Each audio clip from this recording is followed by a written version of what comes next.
Today I'm going to show you 5 different ways to convert your acoustic kick drum into an electronic kick drum. That's coming up. What's up guys, Justin Greenwald here, welcome to 65 Drums. This is the place to keep on top of all things e-drum related, so consider subscribing if you haven't yet.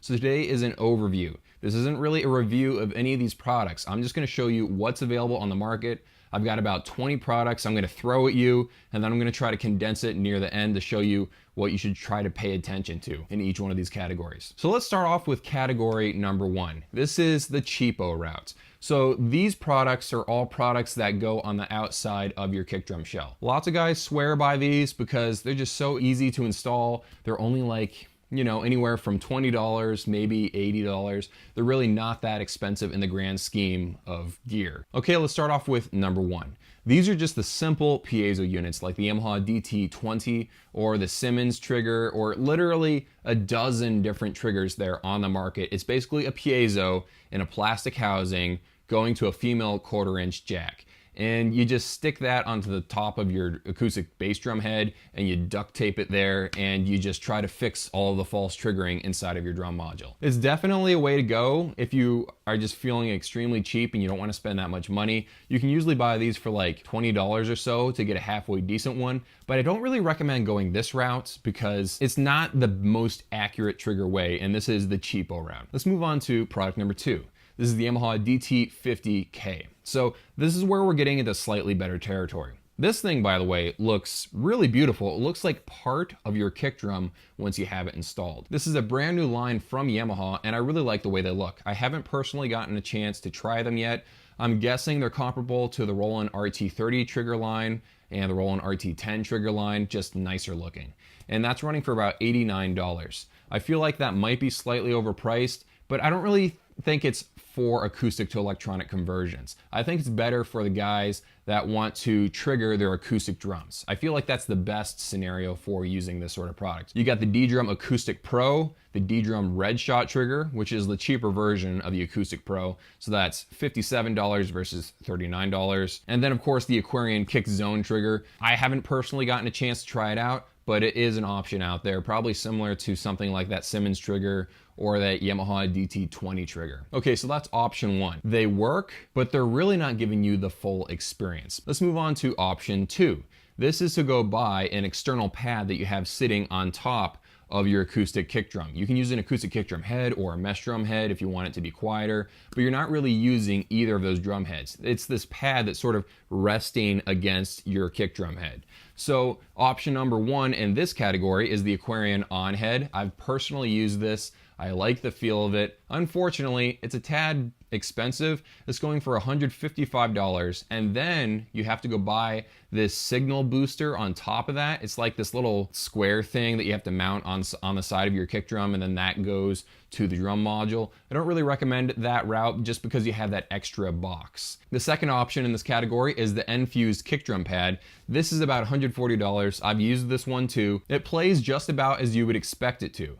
It's this giant rubber pad with a piece of foam on the back so that when it's resting against the acoustic kick drum head, there isn't some sort of weird squeaky noise as you hit the kick drum pad. The twist though is that it does have a slightly different feel from just playing a rubber kick drum pad, because it's actually sitting against that drum head, so it's actually moving a little bit as you're hitting it. A decent, fair price for what it's offering. All right, let's move on to the next option on this category. It's the Pearl Epro Live Kick. Now I tried this like way a long time ago. I don't even remember how it feels, but the thing that's going against this option is the fact that you actually have to cut a hole inside of your acoustic kick drum head. So that's kind of annoying. You have to just waste a $40 acoustic kick drum head if you want to use this product. It's going for about $150. It's definitely an option. It definitely works. And yeah, if you want to cut a hole in your acoustic kick drum head, or if you have an old one that just sounds like crap, this is an option you can go with. The plus side of using this option is that it's completely flush with your kick drum head because it's actually inserted into the kick drum head. So with the Nfuzd option, it's actually sitting on top of the kick drum head. And yeah, so this is like a cleaner, simpler way to do it. Okay, so let's move on to option number 3. This is the weirdness category. I have no idea what to call this category because this is just random stuff. So there's actually a product out there, I don't remember the name, I'll put it on screen, where there's actually a laser that you mount to the top of your acoustic drum hoop. This laser shines down on your kick drum beater. You have this little sticker you put on your kick drum beater, and it senses when the kick drum beater comes in contact with the laser, triggering a hit. There is nothing out there like this on the market that I know of right now. The next option in the weirdness category is the Bix V2. This is sold at Triggerit.com. This thing is really interesting. It's a smart kick drum beater. You literally plug a cord into the kick drum beater, and the kick drum beater is the sensor. You can literally use the kick drum beater on anything. You can use it on a brick wall and it will trigger the brick wall. It's an innovative idea. I don't really think I would buy one, but it's not that expensive. It's going for about 49 euros right now, and that way you wouldn't actually have to do anything to your acoustic kick drum shell. You wouldn't have to remove any screws and install something. You just literally put on a kick drum beater and plug it in. All right, we have option number 3. This is to modify your kick drum pedal and actually use it as the trigger. So the one I found is for Axis pedals. It's like this little, I don't even know how to describe it. Basically, you have this little metal bit. It looks like a bullet. And when you press down on your kick drum pedal, it slowly moves downward towards this metal triggering plate. When it comes in contact, a trigger is sent to your drum module. So again, this is a way to avoid having to do anything to your acoustic kick drum shell. Just throw a mesh drum head on it, whatever kind of mesh drum head you want, and now you don't have any of that headache of installing anything into it. So that about does it for the weirdness category. No disrespect to any of the products in here, it's just that these are out of left field, and I kind of wanted to categorize everything. All right, let's move on to option number 4. This is the internal center mounted trigger method. Basically what you do is you remove a couple of screws inside of your kick drum shell, and you install this metal bar. And the metal bar has a sensor right in the middle, or maybe slightly off center, so you're not right where your kick drum beaters hit. That way you have less triggering issues. I really like using this trigger method. It's what I use on my kick drum right there. I'm actually using a Jobeki trigger, so let's start off with that one. The Jobeki base trigger is going for about 57 euros right now, and that's the 22-inch version. You can actually adjust this trigger, so it can probably go down to maybe an 18-inch if you really need it to. And that's one of the lower priced options on the list. I use it. I've used it for a couple of months now. It works well for me. I've stuffed a lot of blankets inside of that kick drum. I'm not getting double triggering. It works pretty well. It's not perfect, again, because it's 57 euros. It's not that expensive at all. If you want to go check out that review, I'll try to link it down in the description below if I remember to. Okay, so let's move on to the next option. This one's actually slightly less expensive. This is the 682 Drums DTB Pro kick drum trigger. It's going for about 45 euros. This is an interesting trigger design. I don't really think I've seen anything else like it. Basically, you've got these 4 straps and the piezo is sitting in the middle of that X. And you take off your drum hoop, you put on these 4 straps, you screw everything back on, and it's kind of just independently hanging there. According to the guys at 682 Drums, this is great for reducing crosstalk. For me, crosstalk has never been a really big issue because I can just make those adjustments in the module. And I don't know how good the trigger comb material they're using is. I don't know how good the piezo unit is, but it's at a really low price and I thought I'd mention it. The next option on the list I found at Drum-Tec.com. This is the DDT Digital Drum Trigger Truss. This is not a digital drum trigger, I don't know why they call it that, but it's going for about 170 euros. So it's one of the more expensive options on the list, but it looks very, very well made. Looks like it's using nice components. It's interesting because, again, you take off the drum hoop and you install it that way. The trigger input actually ends up being on top of your drum shell, or wherever it is you actually point it. You could probably point it to the side if you wanted to. That way you don't have to do anything with screws inside of your drum shell. If you have a drum trigger inside of the shell and you mount it with the screws like that, then you'll have to have that wire either coming out of your kick drum port or going out of an air vent. With the trigger like this, it's nice because it's already outside of your kick drum shell and you just run a wire straight to your drum module. It's another option out there, a little higher priced. All right, let's move on to the next option on the list. This is the R-Drums RTB BD. This is going for 169 euros. Very well built. It's using nice foam, nice piezo units. It's using aluminum parts, and it's their lower priced option, believe it or not. The higher end version of that R-Drums trigger is the RTS BD. This is going for about 300 euros. This is really interesting. This is like going all in as far as acoustic kick drum triggers go, because you're actually using tons of dampening circles going all around the trigger. This is actually really important to get the feel right. You probably can accomplish something similar by just stuffing a bunch of blankets against your mesh drum head, which is what I'm doing. But this is like a fancier much nicer version of doing that. And just the build quality and the fact that the force is evenly distributed to that piezo unit because there's an arm to every single lug around the inside of your kick drum. This is probably the fanciest, most well-made option on this list, and it really should be, because 300 bucks is a lot of money, as you can see when you compare it to all the other things on the list. This is really, really expensive. But you know what's just as expensive? Roland. Of course, they have to have just about the most expensive option on the list because they're Roland.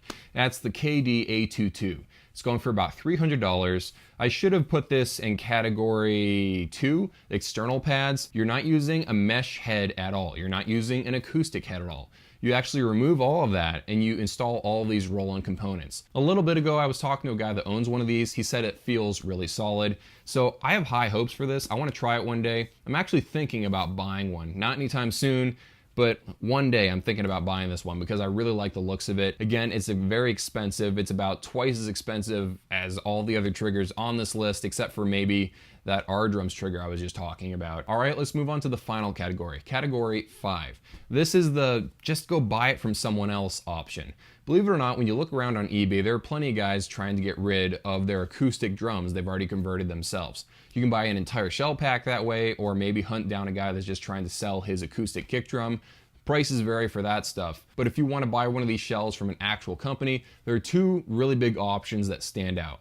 Jobeki and Drum-Tec. So Jobeki has positioned itself as the value option. They've got a couple of different shell sizes. You got the 14-inch, 16-inch, and 20-inch. They're going for about 200 to 260 euros. That's incredibly low priced. And if you want to go all in, there's Drum-Tec. They're selling their stuff from 700 to 1,500 euros. Incredibly expensive, but they are using sonar shells and they have to install their own trigger stuff inside that, so it's going to be expensive. Those are the two main options if you want to go buy a pre-made acoustic electronic kick drum.